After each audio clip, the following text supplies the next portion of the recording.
Yeah, I got put in Instagram jail. Yes, I We did got too. we both on the same day got put in Instagram jail. I think Instagram was just being really, like, mad about life. That was really weird. Mine was, like, very, like, okay, I get it. Out of context, it was not great. Mine was, like, somebody's I was engaging. So, like, an author posted, like, what's, something hilarious that you've had to Google as an author? And I was Yeah. like, "Oh, like, where to buy drugs in Barcelona." But the way, like, I worded it, I tried to put it in quotes, so it wasn't like it didn't look I tried to put it in quotes, like, but I literally came out like Okay, you go to that one the checks out. Instagram. Yeah, if you go to the Instagram and it's like, "You violated community guidelines," like, you can't send any messages for 3 days or whatever, and it's like, "Here's your quote," and it was like, "Where can you buy cocaine in Barcelona?" This is what we get. This is what we get for I trying. know, and I was like, "Okay, fair, but But you didn't read the context of the post, but fine, I will let you." And then I started to get, things that were like, "If you need help with substance abuse." Yeah, stop. yeah, Okay, it was that's, bad. like, next level. I didn't realize it was Mhm. going to that level.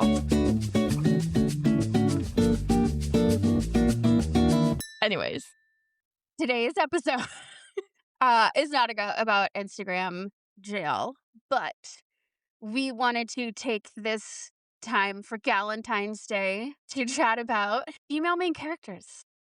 yes, because they're And pretty much the reason why we're reading these days. we're reading them, we're writing them.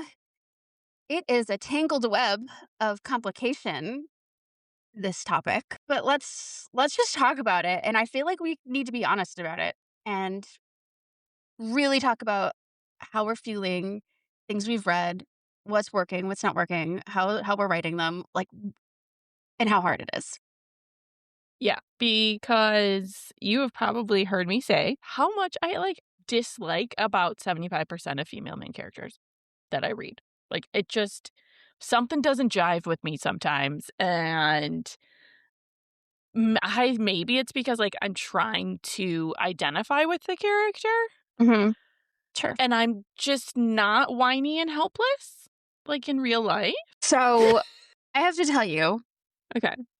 I and you've gotten me way more into fantasy and characters Romance. that in romance, like, characters that are, like, and I think going into fantasy in general, like, you are talking about characters that are truly created, right? Like, it's, like, Yes. really Yeah. hard to you're in these situations, like, you're putting women in certain situations that are just not real or realistic, right? Like, Correct. I'm sure you're trying to, like, find the universal themes of the things that we all experience and put them, but they're in, like, extreme circumstances, and so I think it's like, you all have a really hard time in that realm. So I give you some grace. I give those authors a lot of grace. But man, sometimes you wanna shake these characters. In the realm of fantasy books, Mhm. female main characters are put in more like pressure cooker situations where aspects of their personality and, like, their character arc, like, they need to, like, be very blatantly obvious. Like, if there's subtlety, it needs to be resolved at points. Like, it needs to have, like, callbacks later on in the story. Mm. Fantasy authors, yeah, we decide that, because we dislike the rules so much that we need to control the rules and make our own worlds and everything, but with that comes a higher task, a larger task of making these female main characters just not shitty. So, but I find in like contemporary romance, there's no excuses, and I still don't like them. But you're a girl's girl too. Like me, like That's true. I'm like definitely a girl's girl. So I'm like, I want to really just love the girl that I'm reading and root for her. At the same time, see her flaws. Characters are like, people are flawed. But damn it, it's really hard sometimes unless they are super real. I don't know how Yeah. to say that. I think in fantasy a lot, and I love, like, when you said because we hate following the rules, you see that in these female main characters so much because they also hate following the rules, Isn't and that that funny? seems to yeah, that seems to define their entire character a lot of the time, though. Yeah, They're it just like the does. girl that hates the rules. Like, I'm not a man can't tell me what to do. Like, the amount of times that I've read I don't know, I'm gonna say it, but in ACOTAR, how many times is she, like, doing something where the guys come out and they're just like, "Why would you do that? I told you not to do that." She's like, "I don't care, I just did it anyway." And you're I like, love you. But that was I a l stupid choice that you made." love you, Sarah J. Maas. Love you. But ACOTAR, maybe not the best female main character you've ever written. Throne of Glass, that's a different story. Because, like, she actually has a plan the entire time, and she is thinking ahead. Not so much in ACOTAR. Ooh, I like that point. So, like, you feel like that character more than just the motivation and their backstory about why they are maybe doing the things that they are, but there has to be an end goal Yes. destination Yes. for them because sometimes I'm just like, why are you doing that? Why are you were told specifically not to do that for good reason, for Like, girl, very you good have no reasons. impulse control. Don't Like, go there. And I feel like her reasons were just never good enough for me.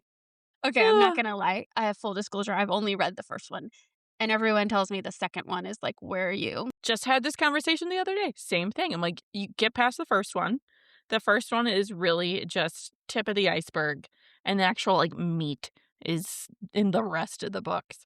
Mhm. Um, Especially the novella one that you can see right there, the blue one. Beep, right there. Yeah, That one's the best one. got it. Okay. So I think but just going towards fantasy, like, that shit is that's really hard. You really have to focus on character and, Mhm. like, introducing that character and everybody just having a real good picture of Mhm. her.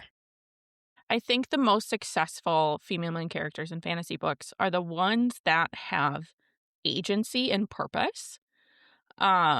So they make their own decisions, even if they're not good decisions, but they have a Right. reason for it. It's not just like on a whim. And maybe that reason isn't divulged right away. That's kind of like the whole point of telling a story. But there are a lot of books where I read these. I'm like, going back to your point, I'm like, why the hell did you make that choice? Like, why? What prompted you to make such a bad choice? But also the ones where it's like, how did you make that really excellent choice that all of a sudden worked out? Like, it feels almost like a cop out when you don't make your female main characters work for it a little bit, where you just like hand them the world and be like, here's the answer. Mhm. But I don't know.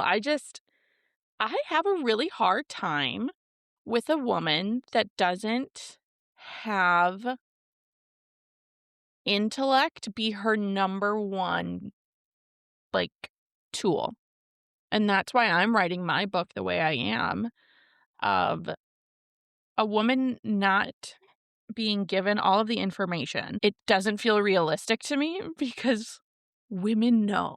They know all the things. They seek it out. They will, like, research the crap out of anything that they do not know. So when someone doesn't have like, a character doesn't have the desire or the fortitude to persevere and figure it out and, like, find the knowledge that they're missing, I'm like, "Nah, not realistic." Like, you see the level. I don't know about you, Kate, but my levels of social media and internet stalking are, like, top tier. You give me, like, one notion of their name and maybe their profession, and I can find out pretty much everything about them. Yeah. I can back you up on that, you definitely do. I think and maybe we have just Western storytelling to blame this on, but Oh.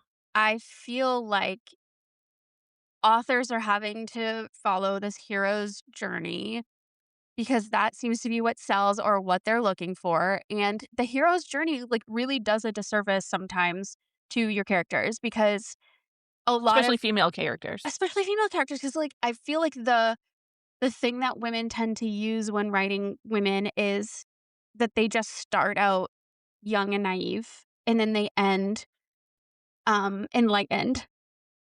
And I get it because I'm more or less doing that in mine too.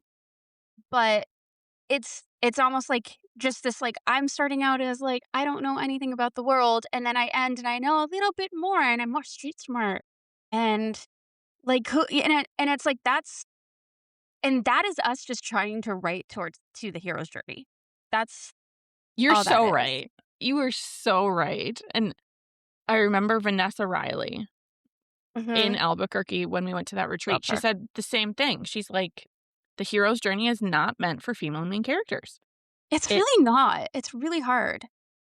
And that's Mhm. what I kept getting in my book because like like she's just a girl that hasn't really, like, traveled the world a lot, so she doesn't have, like, a lot of world experience, like, cultural experience, but she's super smart, and I tried to just, like, get across that she's really good at her job, and she's very capable and talented at what she does. She just has this mindset that's just a little bit, like, inward and not outward, and, like, she's just kind of a little bit closed off, and people would be like, readers of they were like, "Well, why doesn't she wanna travel the world?" I'm like, "Well, like, it's just not a reality for her. That's a normal thing." Like, there's a Yeah, lot of women out there who can't afford to just go to Paris, or, like, it's not a part of their life, or it's not how they grew up, like, feeling comfortable doing that, right. and they're like, "Well, she has to have this, like, motivation that's sticking her to where she is and, like, this fear and, like, whatever it is," and I'm like, "No, she doesn't. She can just be, like, a normal woman who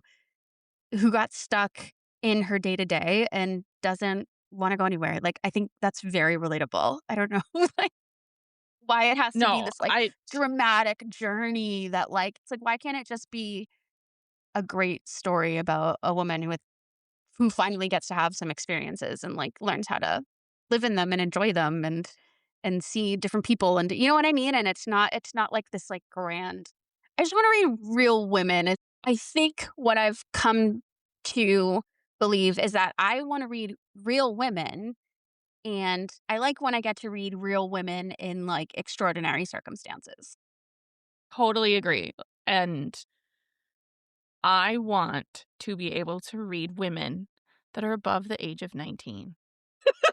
I am really enjoying that, and I think, like, I didn't know that this is gonna sound so, like, I didn't know I was gonna like that so much.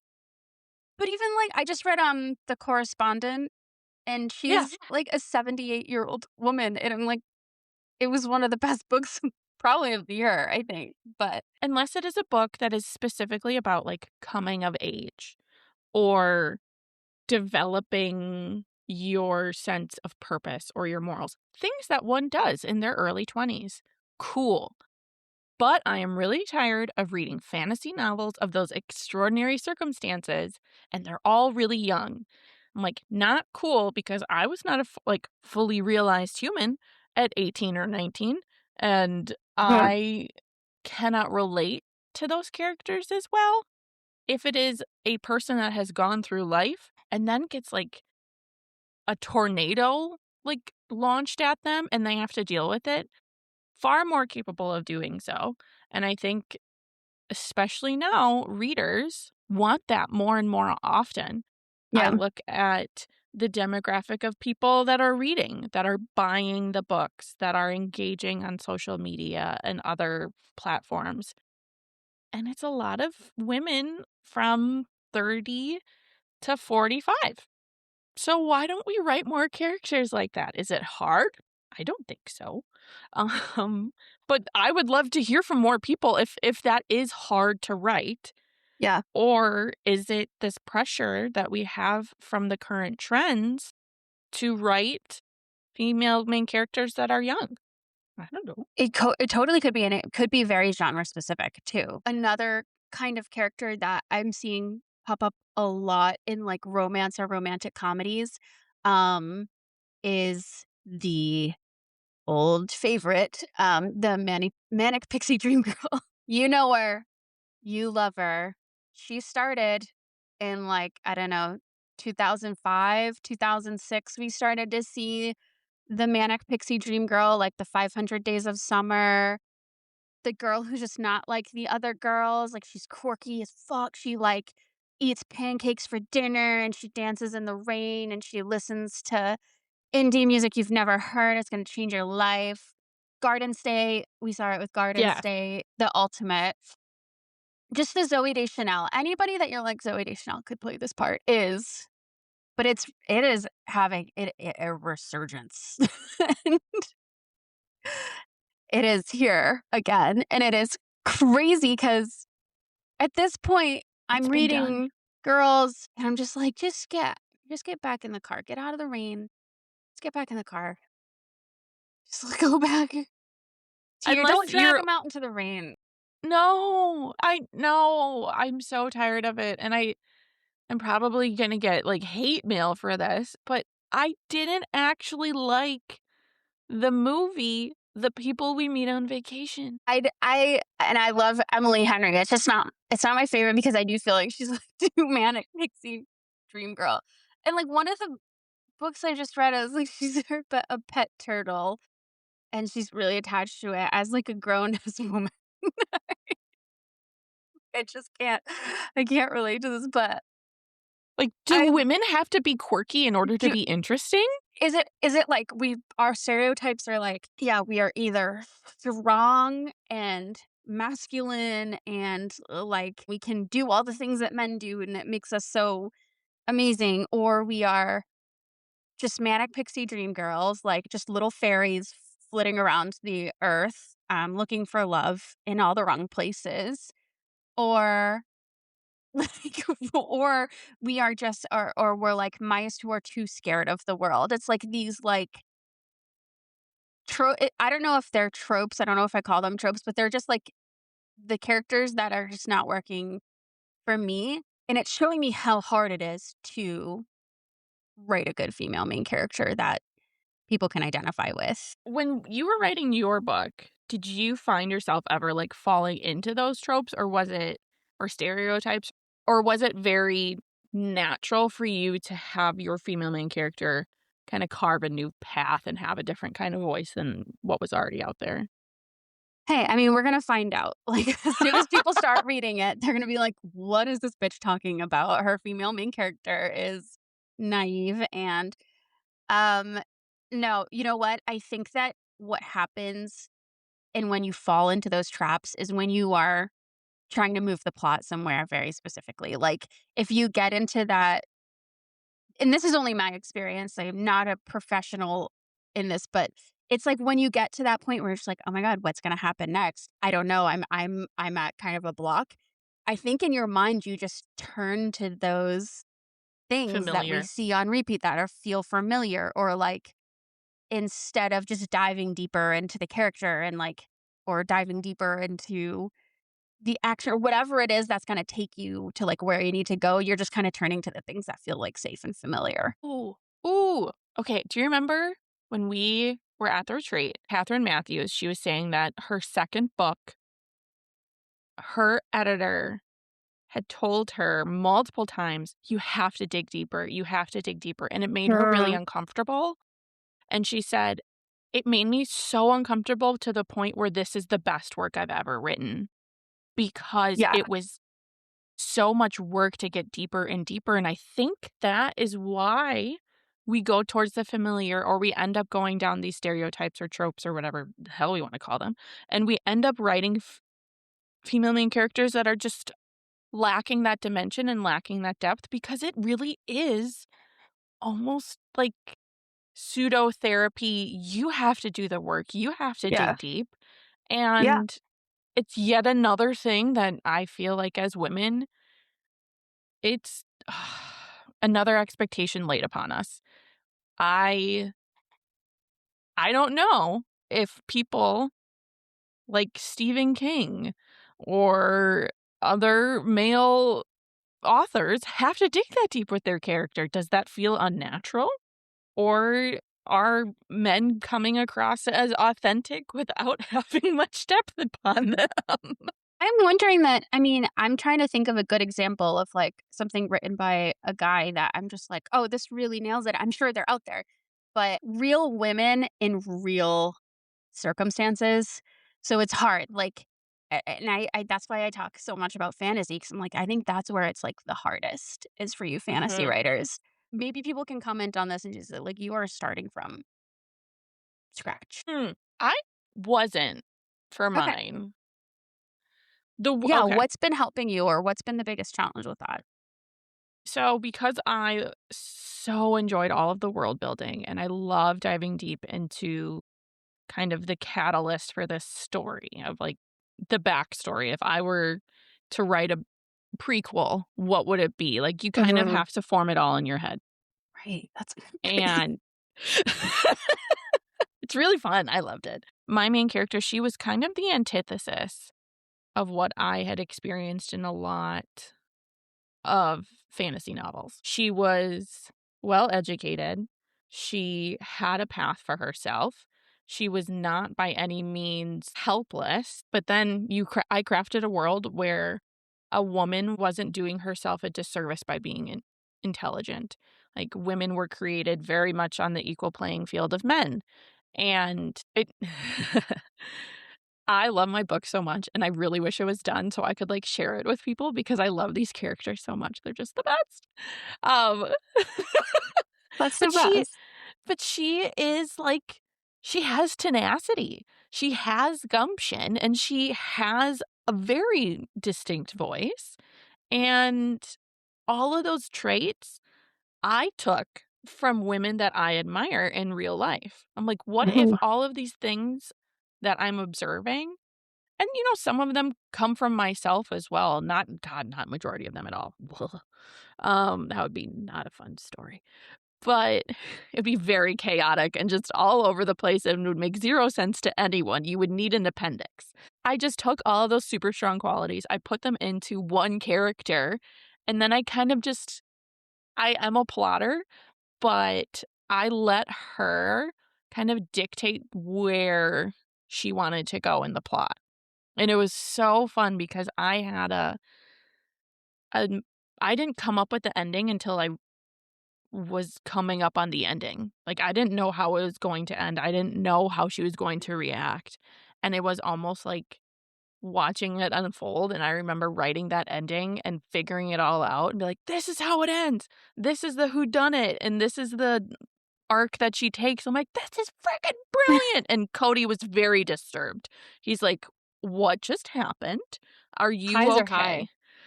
Oh, it was so good. But the circumstances that she was under, yes, 100% were made up. And yes, they were like very extreme circumstances, but she's a real person. Like she is very like Yeah, she has flaws. She makes decisions. She has agency. She really is the girl's girl. Like if you met her, you would be absolutely terrified of her. But you would yeah, also be like, I wanna be you her. are you are the Beyoncé of this realm of where we're hanging out, like, who runs the world? You do, right there. And that was one of the songs that was on my playlist was, there was a fair bit of Beyoncé. I love this conversation about female main characters because this isn't like us hating or like there are so many out there to love. It's just I love that women's fiction is having its moment right now and we're So enjoying many. reading them so much. And it's There's like so the many experience of the characters. writer though. Yeah, I love that we even can have this conversation. We have so many amazing female main characters to choose from and to discuss. You know? The good, the bad, and the otherwise. I don't think we would have been able to 10 years ago. No, I think we'd still be seeing a lot of dudes writing female main characters, and you know what? Maybe that's where all of these stereotypes and these things come from that we're so used to seeing pop up so Yeah. much is maybe from the dudes.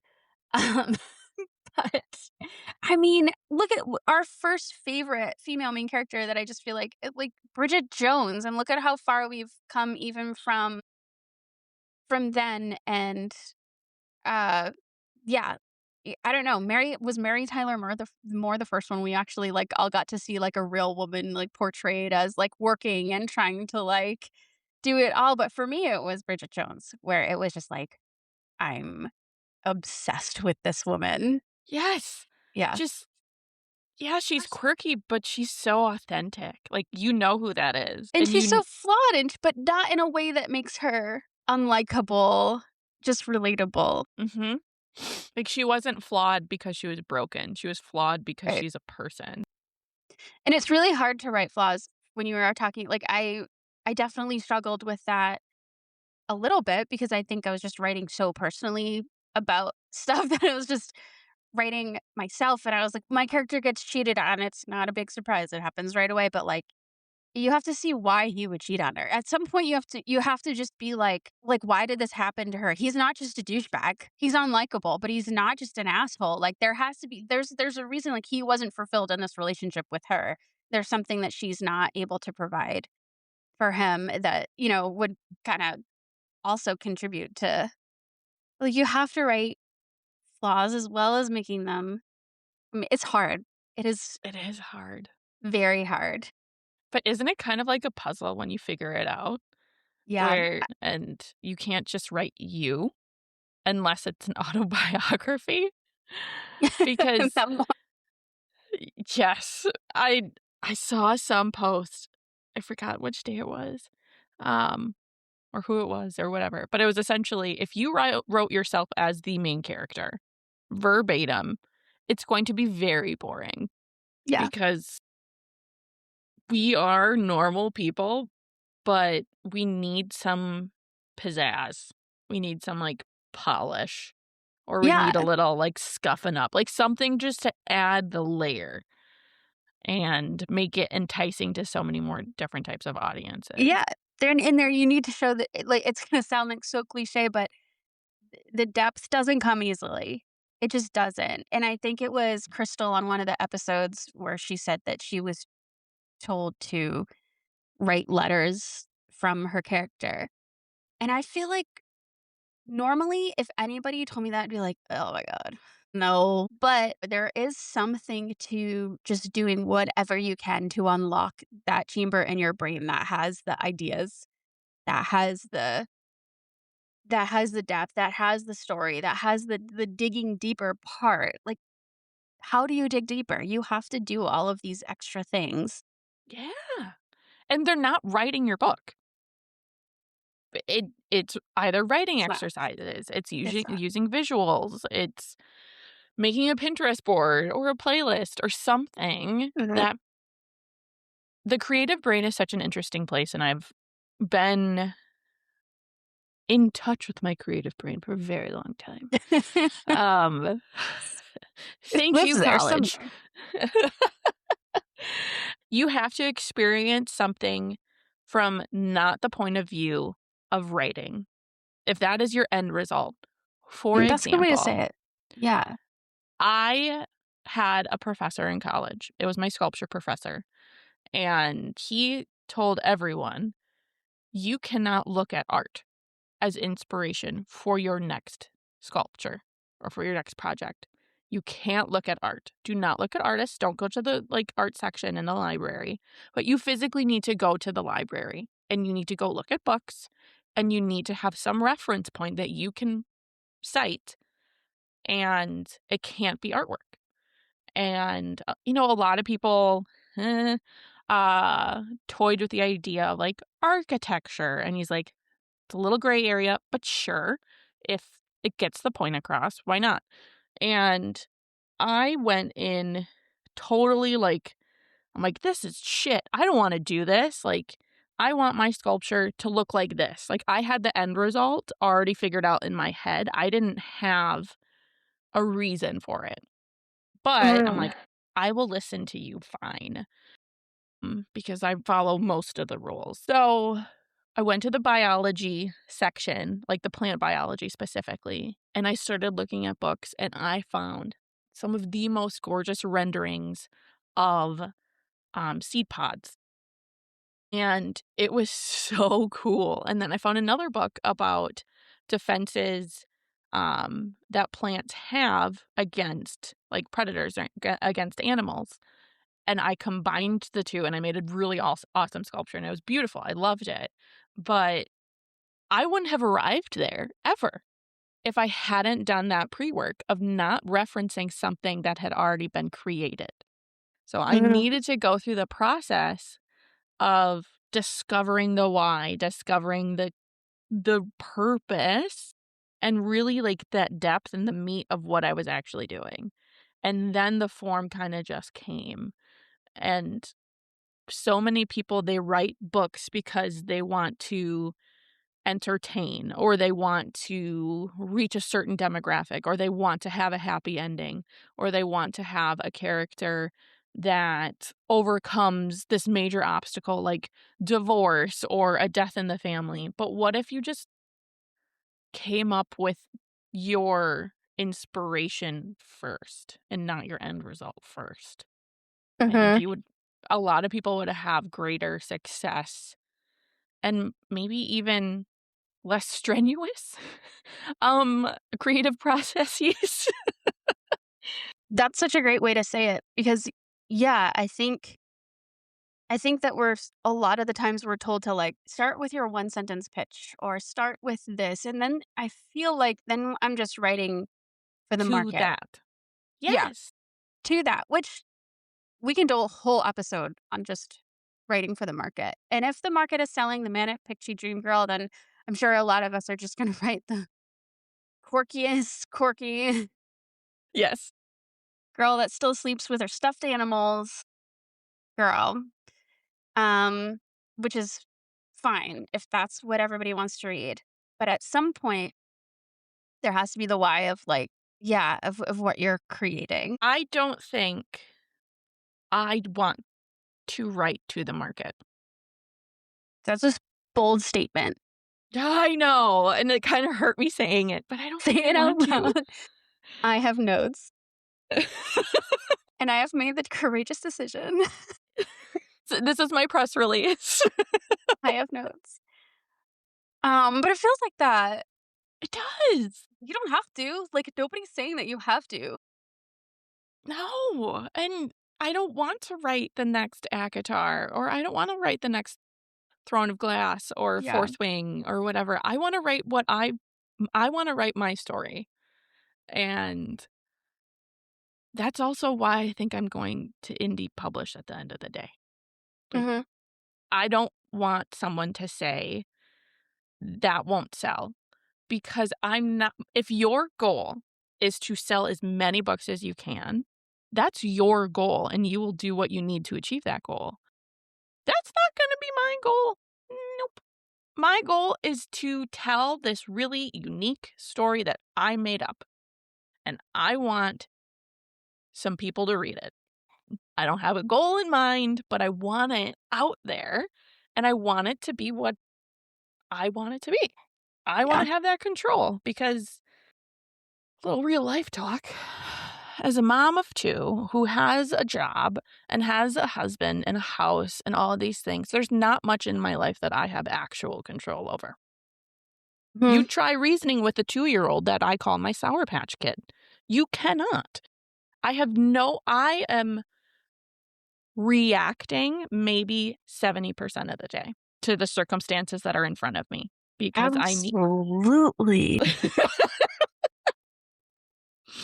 and Right? Like, I just feel like sometimes I feel like the day is happening to me, yes. and Yes. Yeah. I'm not So this tackling it. I'm not, like, getting I am really reining in the day. The no, day is no. just coming at me. Yep, and I'm doing what I can within that 24-hour period, and if it is taking a nap because I am actually exhausted, cool. My goal is to really just I can't have any. I just want to go through life. Sure, I wanna publish my book this year, but I'm just gonna go through life. I'm going to let it come at me and not freak out about it. That's my goal of not getting completely swamped and overwhelmed by the lack of control I have in the day. Okay, thanks, bye. That's my TED Talk. Um, See, but I'm fine reading that woman. I need more women like that Yes, me too. Me too. and see how they I I have to make one of my contemporary romances about that because I need yes, I need more of those. Cheers to the girls. Gosh, cheers to the girls. We love reading the girls.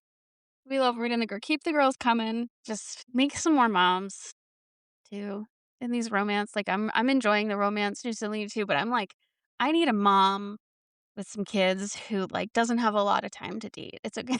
I just can't wait to read, like, the next female main character that I'm really excited about. And I'm like, "Yes, this is really nailing it."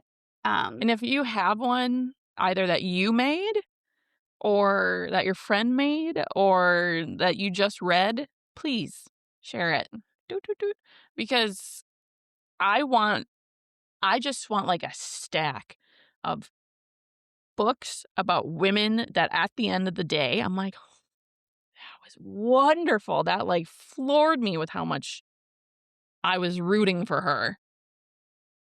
And to quote the ever powerful, the ever famous Tyra Banks, we were rooting for you.